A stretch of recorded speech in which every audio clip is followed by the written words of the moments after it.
Have you heard about a theory of a planet called Nibiru where an extraterrestrial race lives named the Anunnaki? Did you know that according to this theory, we humans are the creation of these extraterrestrials to mine gold for them, so they can make a sheet of gold particles around their dwindling atmosphere? The creator of this theory is Zecharia Sitchin, a writer of science fiction books. My name's Kaylee, and today we're going to look into the Anunnaki. Were they gods or extraterrestrials? Deities from an ancient religion, or ancient astronauts who were later deified?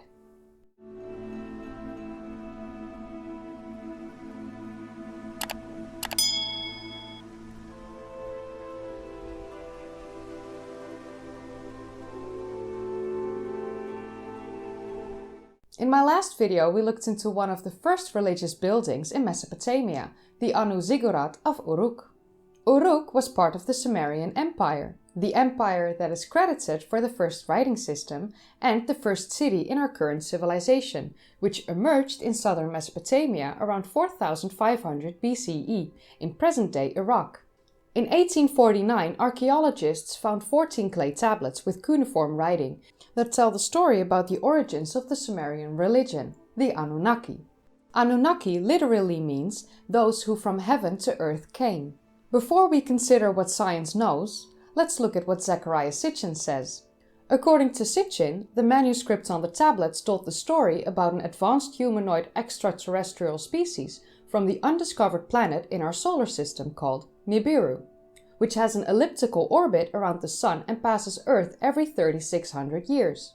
Sitchin claims that the Anunnaki are the Nephilim in Genesis and that they are the missing link in the evolution of the Homo sapien. Sitchin states, on the planet Nibiru, the Anunnaki were facing a dire situation. Ecological deterioration was making life increasingly impossible.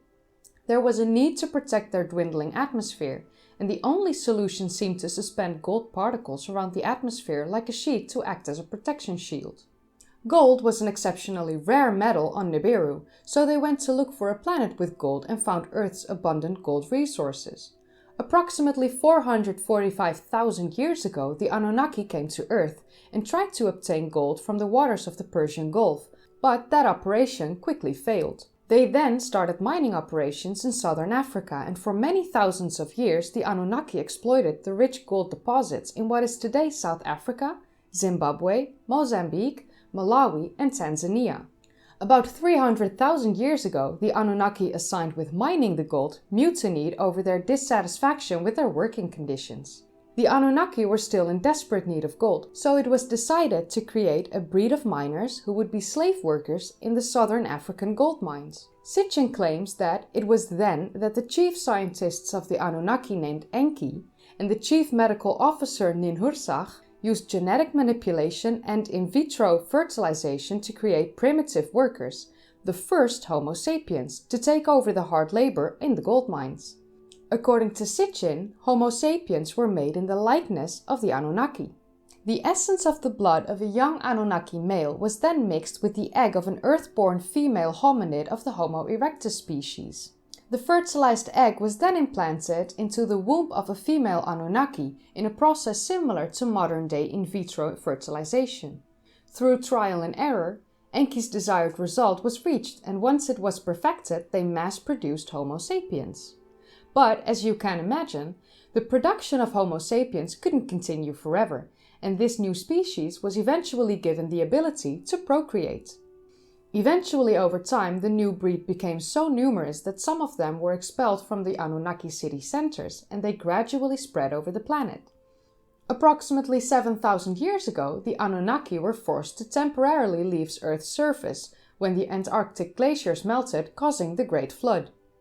But according to Sitchin, the flood was caused by the gravitational pull of Nibiru, causing the Antarctic ice cap to slip into the ocean and create a worldwide tsunami that wiped out everything on Earth. This flood destroyed the Anunnaki bases on Earth, and of course, these had to be rebuilt. The Anunnaki needed more humans to help with this massive effort and slowly started to teach mankind agriculture. According to Sitchin, the Anunnaki left Earth approximately 6,000 years ago after they had set up the foundation of human civilization in Sumer, Mesopotamia. Then there's the theory that the Christian religion is connected to the Anunnaki. Enki and Enlil have a very similar story to that of Cain and Abel, and it's connected to the Great Flood. Enki and Enlil are the sons of Anu, the god of the sky, and Ki, the goddess of the earth. The Akkadian story goes as follows. The gods Anu, Enlil, Enki and Ninhursag created the Sumerians and their comfortable living conditions for them to procreate. Anu is the supreme god, ancestor of all deities, god of the sky. Enlil is the god of the wind, earth, air and storms. Enki is the god of water, knowledge, mischief, crafts and creation. Ninhursag is the mother goddess, goddess of fertility and mountains. Kingship was descended from heaven and the first cities were founded. The two brothers Enlil and Enki had rivalry between them for the control of earth. Enki was more kind towards the humans, while Enlil was more annoyed at them because they made too much noise and prevented him from sleeping. Enlil and the other Anunnaki decided to rid the earth of the humans, but Enki warned the human Utnapishtim and gave him instructions to build an ark. Utnapishtim is also known as Noah in the biblical story of Christianity. On this ark were two of each animal, just like the biblical tale, thus preserving the animals and the seed of mankind. The flood lasted 7 days, and the goddess Inanna mourned the destruction of humanity and promised Utnapishtim there will never be a flood again. After the Great Flood, Enlil made sure humans could never become overpopulated again by reducing their numbers using wild animals and famine. Sitchin is arguably the most important proponent of the ancient astronaut hypothesis over the past several decades. He was a frequent guest on the Coast to Coast AM radio show, which in 2010 presented Sitchin with a Lifetime Achievement Award. What does the scientific community say? Scientists and academics have rejected Sitchin's ideas and works as pseudoscience and pseudohistory. His work has been criticized for flawed methodology and mistranslations of ancient texts, as well as for incorrect astronomical and scientific claims. Back when Sitchin wrote his books, only specialists could read the Sumerian cuneiform writing. American biblical scholar Michael Heiser states that he's found many inaccuracies in Sitchin's translations, as has Professor Ronald Fritze, as he mentions the example of Sitchin's claim that the Sumerian sign Dingir means pure ones of the blazing rockets, even though it's widely known that this sign means god or goddess. Adding that Sitchin's assignment of meanings to ancient words is tendentious and frequently strained. Fritze also commented on Sitchin's methodology, writing that when critics have checked Sitchin's references, they have found that he frequently quotes out of context or in a way that distorts evidence in order to prove his contentions. Evidence is presented selectively and contradictory evidence is ignored. Sitchin based most of his arguments on his personal interpretations of Sumerian texts and the seal VA 243. Sitchin wrote that this ancient civilization knew of 12 planets, when in fact they only knew of 5 planets. Hundreds of Sumerian astronomical seals and calendars have been decoded, and the total count of planets on each of these seals have always been 5. Seal VA 243 has 12 dots that Sitchin identifies as planets, although according to Michael Heiser, the symbol that Sitchin interprets as the sun is actually the symbol for a star, making the smaller dots not planets, but stars as well. The symbol that Sitchin ascribes to be the sun has no resemblance to the hundreds of documented Sumerian sun symbols. The translation of seal VA 243 reads, "You are his servant," which is thought to be a message from a nobleman to a servant. Professor of Anthropology and Linguistics Roger Westcott noted Sitchin's amateurishness when it comes to the Sumerian language. Sitchin has made the claim that all these ancient languages, including early Chinese, stemmed from Sumerian, although the Sumerian language is the virtual archetype of a language isolate according to linguistic taxonomists. This means that the language doesn't fall into any of the well-known language families or exhibit clear cognation with any known language.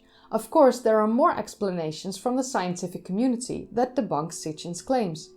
His writings have been universally rejected by mainstream historians, as Sitchin seems to deliberately misrepresent the Sumerian texts by quoting them out of context and mistranslating words to give them a different meaning. Sitchin's books are labeled by the scientific community as pseudo-archaeology. Some people wonder why these extraterrestrials would use old-time movie prop-like technology. Their rockets and spacesuits look like they come straight from a science fiction film from the 80s. If they are as technology advanced as Sitchin claims, why don't they have anti-gravity? Why don't they travel through wormholes? And why don't they just teleport? It seems that Sitchin has constructed the image of what he believes aliens would look like and what their technology would look like from the images of the Sumerian tablets, instead of understanding that these images were depictions of gods and unknown objects from an ancient time we have little understanding of.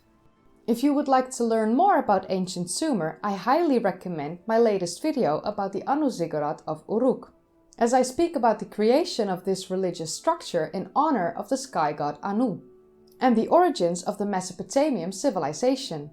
But with that said, you've reached the end of this video. If you enjoyed watching, then don't forget to give it a thumbs up. Subscribe if you'd like to see more of these kind of videos, and click the bell icon for notifications every time I upload. If you haven't seen my previous videos yet, then click the card in the upper right corner or click the link in the description down below. I also would like to thank my Patreons, Richard, Barry, NGC6543 and Floyd. And with that said, thanks for watching and I'll see you in the next year. Have a great Christmas. Bye!